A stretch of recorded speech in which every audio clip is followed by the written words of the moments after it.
Hi,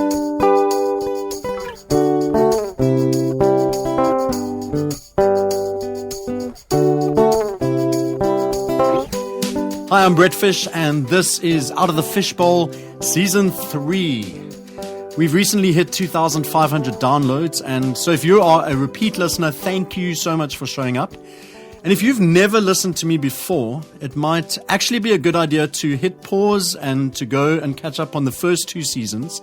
Not because you necessarily need to have heard that stuff, but because I'm super excited this season to be partnered with my mate Jeremy Curries and Exilic Music. And the hope is that we are going to bring you much better quality recording and production. And so I'm super stoked about that. And so if you listen to these coming episodes and then afterwards go and catch up on some of the old ones that I recorded in my lounge, you might be disappointed somewhat in the extreme drop of quality.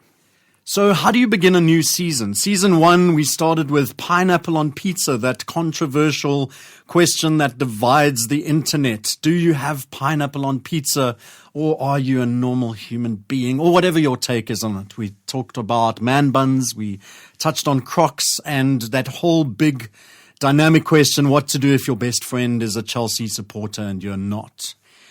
And then with season 2, we went straight for the jugular in episode 1. What is the worst thing that you ever did? And I made some startling confessions, and I asked you to stand in front of the mirror and kind of make your own confessions and just reflect on some of the worst things that you've ever done. And we looked at answering this question: should I be defined by the worst thing that I ever did? And should I be defined by the best thing that I ever did?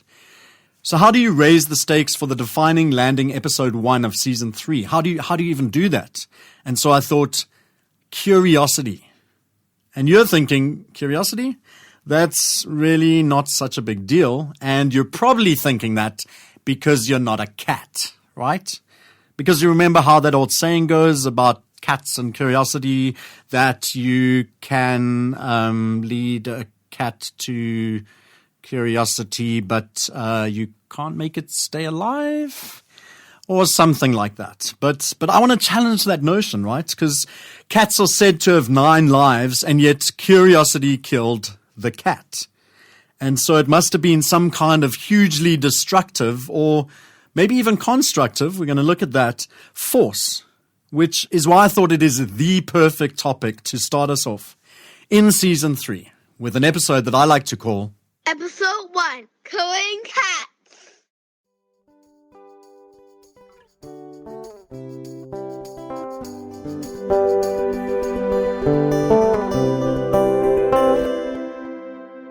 And so curiosity, there are some incredible things that have been said about curiosity. Einstein said, the mind that opens to a new idea never returns to its original size. Aaron Swartz said, be curious, read widely, try new things. What people call intelligence just boils down to curiosity. S. Leonard Rubinstein said, curiosity is a willing, a proud, and eager confession of ignorance. Danielle Laporta, if knowledge is power, then curiosity is the muscle. And then Plutarch said, the mind is not a vessel to be filled, but a fire to be kindled.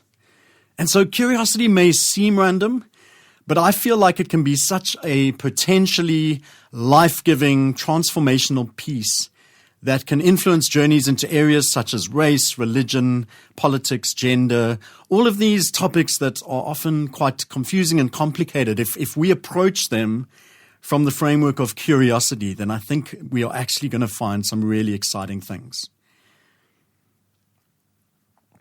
I had a friend that I'm now good friends with, my mate Sean DeToy. But when I met him, it was on a camp that he was speaking on. I went on the camp to do a workshop, and he sat and listened to the workshop.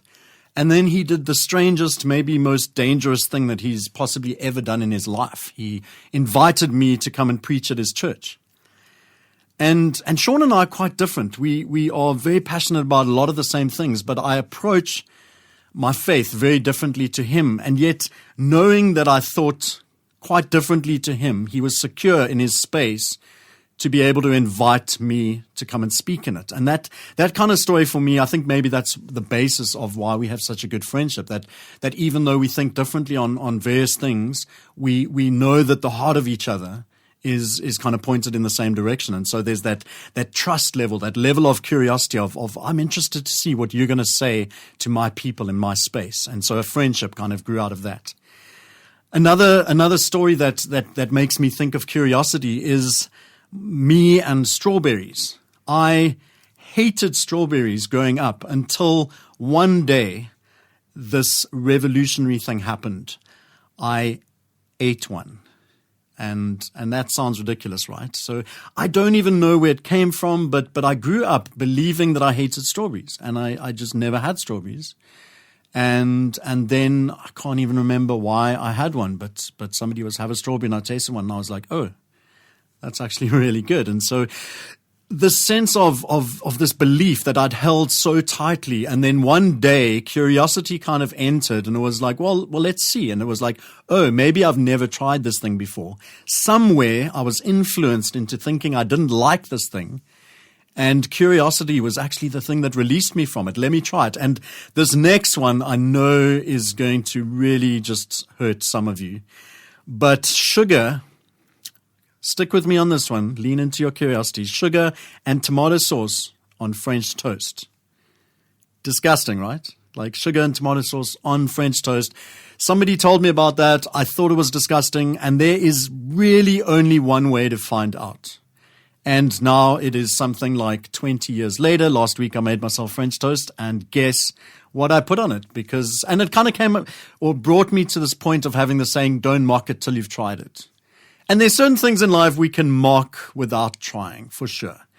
Looking at you, man buns. But there are other things that actually, especially when it comes to food, things might seem weird, but the weirdest thing, for some reason, the opposite of it is carrot cake, I think, because I love carrots and I love cake. But if you put them together, for me, it is one of the most vile substances known to man. But this weird thing is that you put tomato sauce and sugar on French toast, it tastes amazing. Not for everyone. You might try it and still think it's disgusting. That's okay. But curiosity is often the key that unlocks new paths, new adventures, new journeys. And I never would have known that there was something that I actually liked, that somebody told me it was good, seemed disgusting, but gave it a try. And I think it's an arrogant stance to know it all on any topic, really. The idea of flat earth, at one time, that was the popular view, not anymore. And there's still some people that kind of hold to that one. We can take pictures from space of the earth, which kind of defeats some of those arguments. And while I was kind of thinking about this idea of this belief that we know it all, or that this idea of certainty or whatever, I found this article that said, or it was called 8 Surprising Scientific Facts That Have Changed Since You Were in Grade School. And one of the ones that I'd never heard of is that there are actually 5 oceans. So Atlantic, Pacific, Indian, Arctic, and apparently a little while ago, they added in the Southern Ocean. And the story about why they did that is quite interesting. Another one that you might have heard of, this one I did know, is the sizes of the continents and the countries. And so most of us grew up with the Mercator world map that showed continents looking different sizes to each other. And when you actually look at a more modern day appreciation of it, the Peters projection, it shows relative sizes of continents. And suddenly you realize how big Africa is in particular compared to other places, and that actually there was quite a political agenda in terms of how the early maps were drawn up. But that was the fact. We looked at the globe growing up. We studied it in school. To us, those were the facts. And then one day somebody said, actually, this is what's really going on. And then don't get me started on Pluto being a planet, because we all know that what happened there, that we used to have Pluto as a planet. Suddenly it was downgraded to a dwarf planet, I think it was.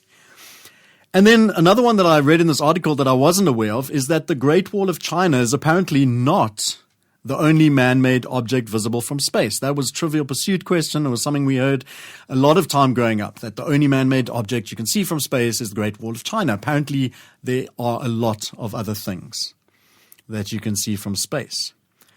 And then I was reminded of this amazing show that I watch sometimes called QI, which stands for Quite Interesting.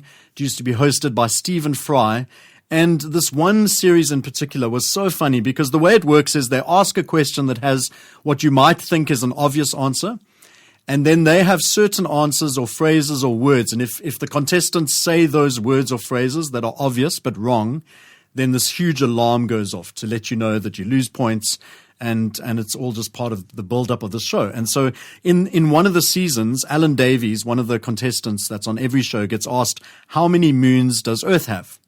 And he blurts out 1, and the siren goes off because obviously Earth doesn't, well, not obviously, but Earth apparently at that time they discovered that there was a second moon. And so Stephen Fry gives the scientific conversation about it, and that show is finished. And then the following season, literally the following season, I'm busy watching an episode, and Stephen Fry asks exactly the same question. How many moons does the Earth have? And Alan Davies is quick to go like, aha, I know what you're trying to do here. And so he boldly declares 2, and the alarm goes off. Because what had happened was, in between the one season and the following season, scientists, through the Hubble telescope and other means like that, had discovered that actually the Earth had a third moon. And so I know you're listening to this and you're thinking, sure, fake news, the Earth only has one moon. But it's very interesting because I was trying to read up about it last night to try and understand it a bit better. These extra 2 moons are called dust moons, and there's a lot of debate about, like, are they really moons? Are they not moons? And the main point, though, is that curiosity leaves space for the answers to change and for so-called facts to be updated as maybe we have more information, maybe we've got better tools and resources, we've got telescopes that can see way, way further than anything we could see from the human eye. And I actually read a headline this week as well that said that the Big Bang Theory is under question because of new things that the latest telescope has seen. And so go do some research on that. Something that for years and years and years has been an undisputed fact in the science world has now got a lot of scientists really nervous as they try to figure out, is that true or not? And there seems, so we talked about this arrogant stance of knowing it all, and there seems to be a scientific correlation between knowing it all and being a twat. And in my experience, or in my encounters with people, it's not usually nice, friendly, kind, warm people who self-proclaim as experts.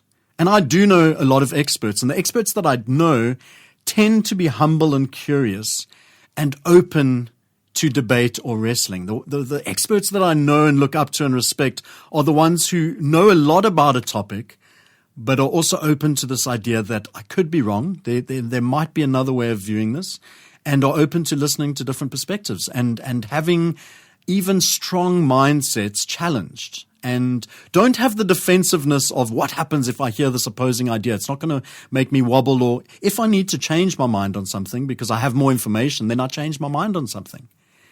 And yet many of us grow up holding so tightly to the things that we think are facts, the things we've always known, this idea that strawberries are evil, and then one day realizing, oh, I don't even know where that thought came from. Like, where did I come up with it? What is shaping the thoughts that I have? What is the cause of all these facts that I think are indisputable? And we really need to get to a space where even the things that we strongly believe in, that we have the openness that those ideas can be challenged. If we find better information that suggests things are different, then we have to change our stance on things. So let's go back to some of the topics I suggested might be deeply affected if we approach them with greater curiosity. Things like race, religion, politics, gender. So with race, for example, if you have lived segregated or separated lives, as many people have, then you tend to lean into what you've heard or been taught because you're not experiencing it firsthand, right? And often this takes the form of prejudice. All black people are, all Indian people are, all Jews are, and fill in the sentence, depending on what you've heard, what you've seen, but not things that you've maybe experienced. And with curiosity, you simply move the definitive verb statement to the beginning of the sentence. So all black people are becomes are all black people. And how do I answer that except by connecting with it, by getting to know some black people and then learning for myself, like being in relationship with people that don't look like me and starting to really interrogate some of the things that I might have grown up believing or some of the things that might have been fed to me, maybe things my community believes. And then we start to ask questions, and questions is maybe the mechanic of curiosity, just asking better questions, taking time instead of making definitive statements, trying to figure it out. What's going on here? What is this? Tell me more about this. And in fact, relationships might be the best key to unlock curiosity. I think of the thing with gay people. If you've grown up and you've never known any gay people, then all of your kind of understanding and relationship to and prejudice about gay people will be informed by your community, whether it's your family or your religion or the spaces you hang out in. And the best way to understand or kind of make yourself familiar with gay people is to get to know some gay people. And the same with trans people. So that has been a more recent conversation. When I was growing up 20, 30, 40 years ago, there was this idea of just being two genders, and now that whole notion has been thrown into question. And it's easy to just hold firm to the way things were in the past and be like, no, I'm just believing in that. That's the way it was. But we can also look at something which to somebody who's been around as long as I am is a little bit confusing or is a little bit different to what I've always known. And instead of kind of firmly putting my heels in the sand, I can start to ask questions. Tell me more. Let me try and understand this. Let me know what your thinking is, what your experience is. And for the longest time, I didn't know any trans people. And so I was being informed by things that I read or by research that I did or by the prejudices of people around me. And in the last maybe year or two, there's a number of trans people on the Twitterer that I'm friends with and connected to. And there's still a lot of learning that I have to do and a lot of understanding, but at least I'm in connection, I'm in relationship, and people are generously putting themselves in my space and allowing me to try kind of understand things that I never understood before. And so it's this whole thing of relationship, which is the key to unlocking kind of the secrets that curiosity will take us to. Another thing is place. So Lavender Hill, I've been working with a high school in Lavender Hill. And Lavender Hill, if you say that name outside of Lavender Hill, then it will typically be associated with certain things. And a lot of those things, the majority of those things will be negative things that have been in the newspapers or just kind of the general story of, oh, Lavender Hill is this place where that stuff happens, where those kind of people live and all that. And the best way to kind of unpack that prejudice is by regularly going into Lavender Hill. So I'm working with the high school. I'm in relationship with Fuad Viljoen, who's the principal there. And through a program called Partners for Possibility, it linked me up with Fuad. And we've been working this journey. And I remember Fuad early on going, aren't you scared to come into Lavender Hill? Or isn't it a big deal to come into Lavender Hill? And I guess because of my history of going into different places and through various kind of NGOs that I've worked with and having a regular kind of being in those spaces, like it wasn't a big deal for me at all. And yet for a lot of people, just the idea of going into that space is daunting. But because I've been in and because I know people that live there, and especially kind of this working relationship with the school, how can I not go in there where that's where you live or your community lives and that's where you're going every day? Like what is it that I have that must keep me out of it? And I know maybe in some areas that's not the most helpful kind of opinion to have. There probably are dangerous areas that we've got to be very careful to go into. But it is about that relationship thing again.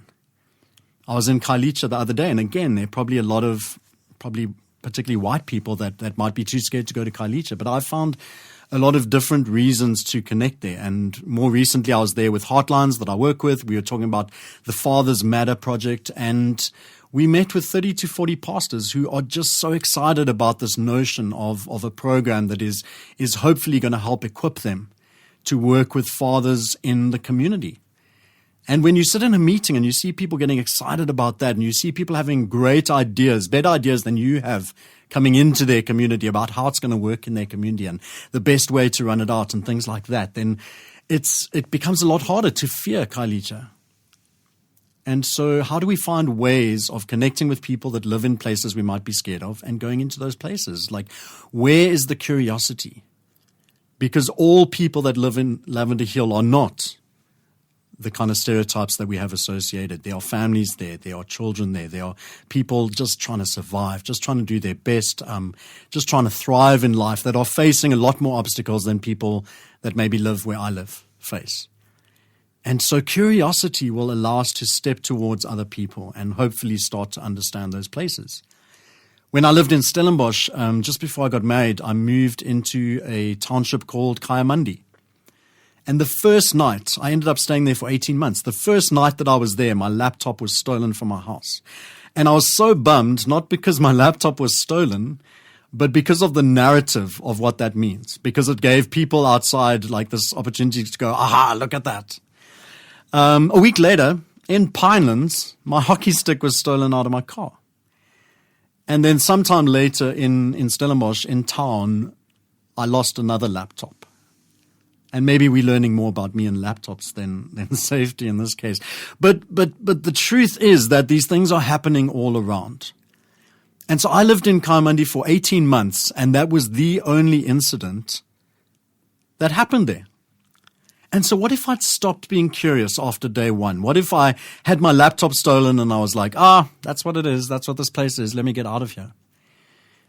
And then literally 18 months where I didn't get things stolen and I wasn't robbed or attacked or anything like that. And there was an opportunity to build relationships and to meet people and to slowly understand a little bit of what was going on in that community.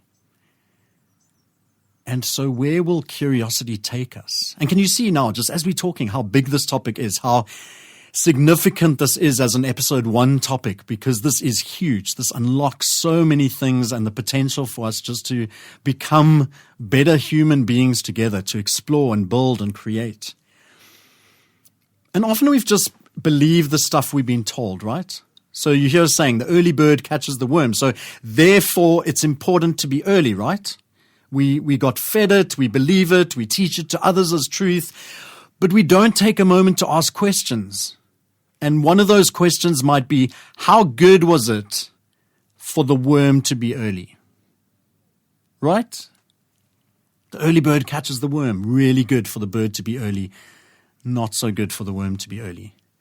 And so what do we do with the information we fed? We say it, we quote it. Often we don't think about it. If you're in church spaces, you might quote Bible verses and you don't think about the truth of it or the context of it. Or we might say things our family have said or hold to strongly held beliefs, but not questioning it, not being curious, not thinking, I wonder if there's a different perspective on this. I wonder if looking at this from a different direction might change things. So another example for many people, the black person who comes to clean my house is 30 minutes late repeatedly, and I might be upset. Oh, why can't you be on time is the easy response. Oh, you live where? Oh, you take how many forms of transport to be able to be here? Oh, your 9-year-old has to look after your 3-year-old so that you can make it to my house to clean my house. And suddenly, if we start asking the right questions, we realize that it's not about a person arriving late to clean my house. That's very different from me arriving late to a meeting because my whole context is completely different. What understanding might curiosity open up in all the different areas of your life? If you think of this whole thing about, like in the last 3 years with the pandemic, vaxxers versus anti-vaxxers, what a polarized conversation, right? Dismiss them outright, mute, unfollow, block, depending which side you are on. The other side are like evil, the worst, morons, idiots, whatever it is. And I recently found out that one of my colleagues is on the opposite spectrum to what I believe in that case. And this is somebody that I really respect and admire in every other way. I think this person's an amazing person. And then I discovered that they were anti-vaccine.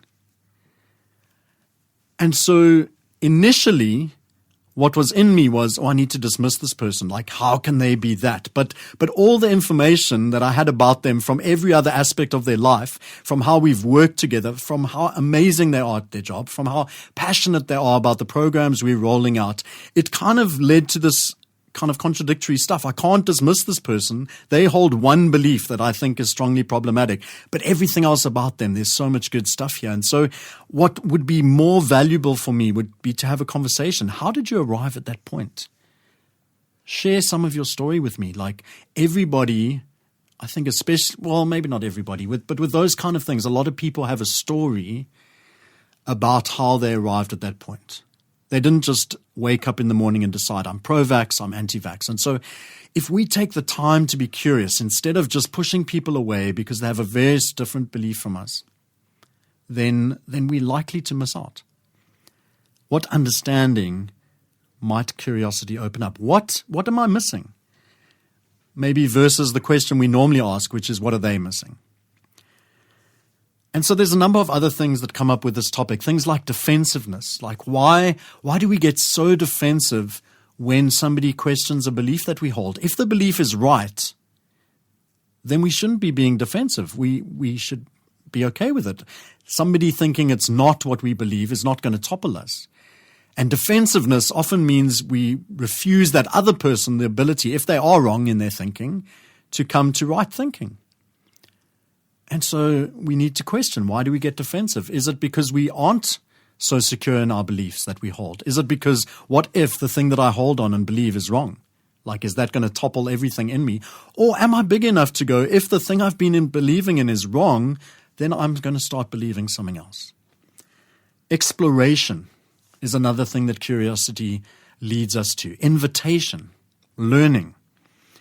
And then storytelling. I remember a workshop I did with my friend Megan a couple of years ago where we were in town and we were working with a group of people from streetscapes who used to be homeless people that were now tending different gardens around town. And we had a meeting that we were facilitating some storytelling in with one of their main funders. And so we do the planning with the streetscapes team, and on the day we arrive, and this big group, I think there was something like 60 people arrived from a plastic surgery business. And so what a mixed group of people to put in the room together. You've got some formerly homeless people that are doing gardening, and you've got some plastic surgery people.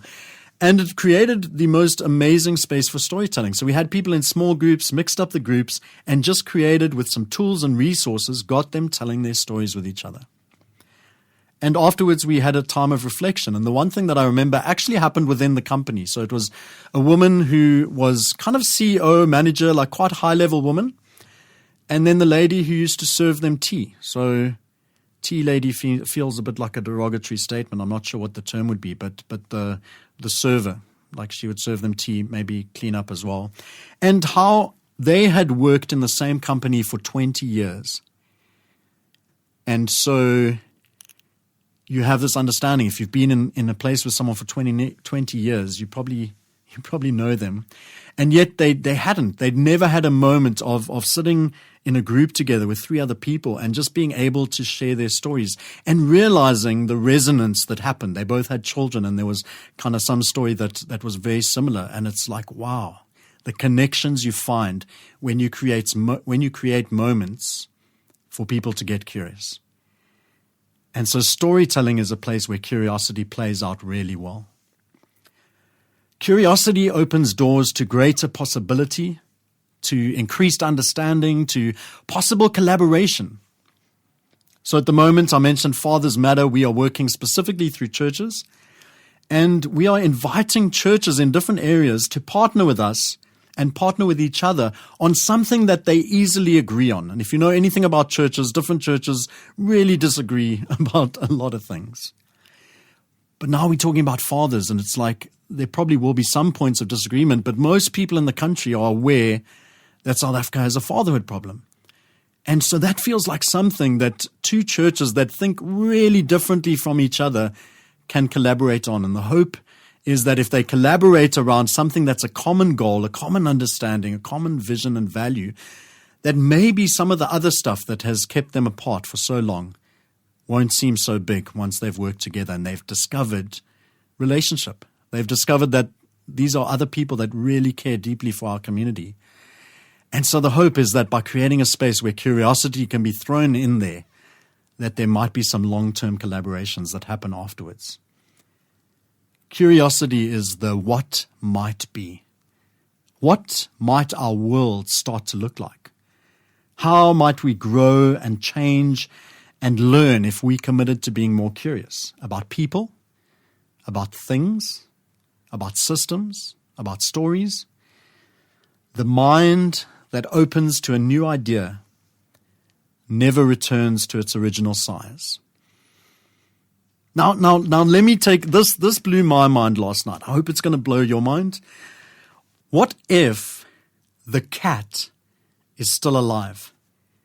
It never actually physically died. It got curious, and the curiosity led to growth and change and a new way of living until one day the old original cat was no longer around. And so curiosity, in one sense, killed the old defensive, closed-minded, bigoted, short-sighted cat, but in its place was an imagining, dreaming, creating, building, growing, learning, whole new cat. And so curiosity killed the cat, but the cat was more alive than it had ever been. Blessed are the curious, for they shall have adventures. Go and be curious. And one way that you can do that, or one way you can help other people to be curious, is by making sure that you share this podcast with your friends. Follow us on Twitter and like us, write reviews. But let's continue having these conversations. And the things you've heard as you've been listening, take them to the dinner table. Chat with your colleagues. Like, let's have a conversation this week, or conversations this week, about curiosity and the adventures we might find ourselves on there.